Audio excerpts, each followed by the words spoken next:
Our streets move us, and not just from place to place, but they also define life in our communities. Streets are shared spaces. They belong to everyone. Street design has changed over time, from historically supporting multiple modes of transportation to serving primarily automobiles today. But our streets no longer serve everyone well enough because the way people are getting around is changing. Walking, biking, and transit use are growing in popularity. We need to design our streets to better serve all users.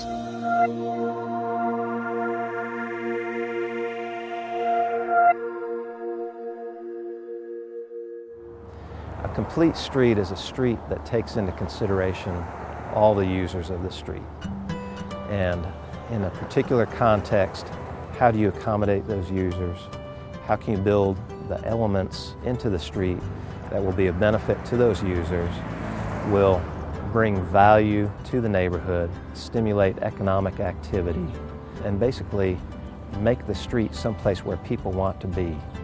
We've designed communities for years now in this country, especially in the southern part of the United States, without a lot of consideration for people who are going to walk, people who are going to use transit, or people who are going to bicycle. There's a concept called 8 to 80, basically meaning everybody from the age of 8 to 80, allowing them access and the ability to be able to use a roadway. That's a big part of what Complete Streets are about.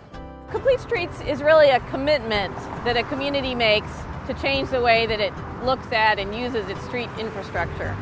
So that rather than having the transportation department solely focused on moving automobiles, they're focused on how the streets can help the community move everybody. My idea of complete streets are streets that can be used by all people, from bike riders to wheelchair users, pedestrians, so that it would be available for everybody to use and safe. You know, the importance of a complete street from a development perspective is that it makes your building more desirable, it creates more demand for your tenants because it brings more people to the street walking around, it creates a neighborhood environment. Well, I think the concept of complete streets is pretty simple, and it's just what it sounds like. It's making streets accessible for everyone. The streets that everybody can use no matter what way they get around. If they're in a car, if they're on a bike, if they're on the bus, if they're walking, it's a street where everybody can get where they want to go easily.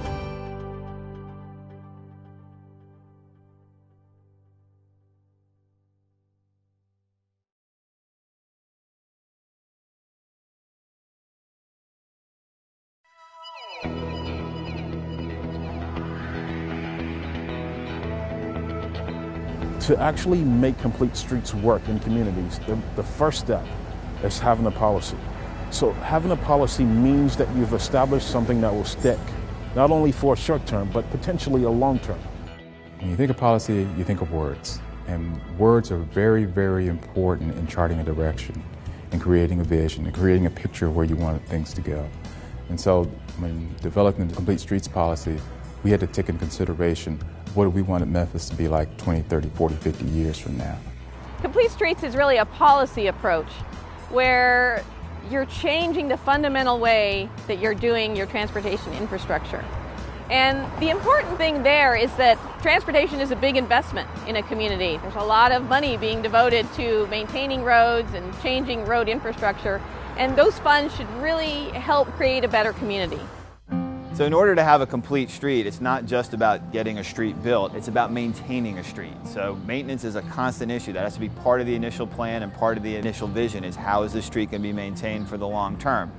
When we look at health nowadays, particularly in the U.S. and here in Shelby County and Memphis, we know that heart disease, diabetes, stroke top the list for killers in the United States. And to a large extent, these are preventable diseases. And we know that people are walking less, we know that people are exercising less and less, and we know that they're driving more. Actually, when you overlap graphs of the growth of the adult obesity rate in the U.S. compared to how many miles adults drive over the last 50 years, those trend lines almost mirror one another exactly. We've basically designed and engineered out of our daily living the opportunities to be physically active. 50 or 60 years ago, more than 40% of children walked or biked to school.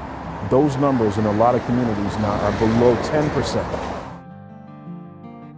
Safety is one of the easiest arguments to make about justifying why we need complete streets policies and complete streets design and development in our cities. Safety is a huge factor in our streets. We know that streets that are designed for cars to move slowly, to allow bicyclists and pedestrians and persons with disabilities to move freely and efficiently, we know that those streets are safer. We know that if an automobile hits a bicyclist or pedestrian and that automobile is traveling at 40 miles per hour, there's an 85% chance that that bicyclist or pedestrian is going to die from that accident.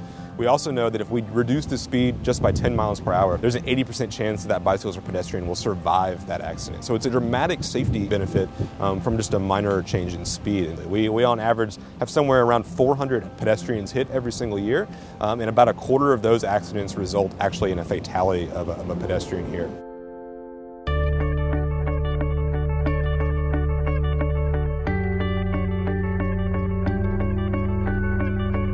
I use the bus for part of my commute in the mornings. I'll ride to the bus stop and then take the bus in, and then from my bus stop I can just roll right up to the door. I don't have to walk the 2 blocks from the garage. I don't have to try to find a parking space. I like to ride my bike sometimes a couple times a week because I enjoy it, and then also because it fits into all of my values and beliefs about the environment, about saving money, about getting fit and being healthy. It just accomplishes a lot of different goals in one fell swoop.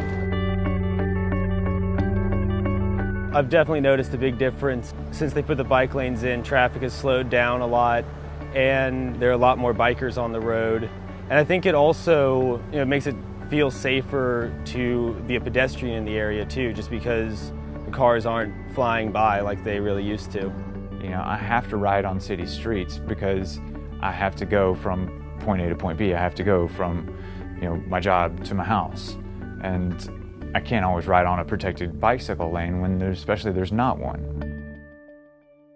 The intersection behind me is kind of intimidating. Even though there's a button there, there isn't an actual crosswalk, and I've seen people have difficulties trying to cross the street. And if there were at least a painted crosswalk, maybe cars would stop a little further back, give people more room. We're looking at our streets and saying, is this the most efficient use of the space? Do we really need 4, 5, 6 lanes here, or can we get by with 4 lanes? We'll look at each roadway that we're designing in context of the neighborhood they're in and what they're serving. It's a commercial area, a residential area, an industrial area, and look at how we address each one of those elements in the design. When planning for a complete street, the elements in a public right-of-way might include street furniture, street lights, street trees, nice public sidewalk, all of that geared to designing for the principles of comfort, safety, accessibility. I think there are many examples around town of neighborhoods that you can go to and see where there's a slightly wider right-of-way, there are large trees lining the street. There's sidewalks set a little bit further back from the edge of the street, where these streets have held their value, in that case for almost 100 years now, and been a desirable location. Streets that are designed to accommodate more uses often have more people using them. So if you have a street that has bike lanes, we know that more bikers are going to use that street. If we have great sidewalks where people can use their wheelchairs freely, or they can walk freely without running into an obstacle or a hazard, we know that there are going to be more pedestrian usage along that corridor. What does that mean? That means more people to shop in our local businesses. And we have case studies from out the U.S. that show this to be true. The better our businesses do, the higher rents we're able to obtain, the more people we get, the more property taxes we pay, and therefore the more opportunity there is for the city to, undertake other initiatives with those funds. You're not going to have a successful private development if you don't have a successful public realm and a great street to feed into that private development, to interact with the buildings and interact with the neighborhood. Well, a complete street for us here on Broad Avenue is really returning back to what Broad Avenue was, as a main street for a small town, of where you've got various forms of transportation, particularly people out walking, people enjoying the livability of a community. You've got small retail, you've got residential, just a whole city coming together to play, to work, and to interact with one another. The Complete Streets movement is really spreading across the United States. We have more than 300 communities around the country that have adopted Complete Streets policies in 28 states. And it's really because people are really seeing that our transportation investments can create better communities. So the beauty of the Complete Streets policy approach is it provides a very clear path to change. Well, someone asked me recently about Memphis, how's Memphis? They said, well, it's a city that's constantly changing or trying to be better. And Complete Streets gives us an opportunity to develop something that's long-term, but we can incrementally move toward, and it will change the city.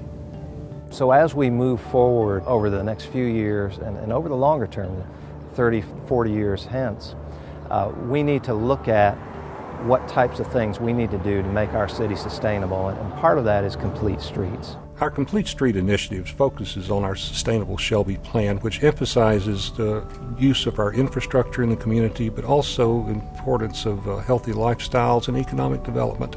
We think it's a very progressive plan for the overall future of our community.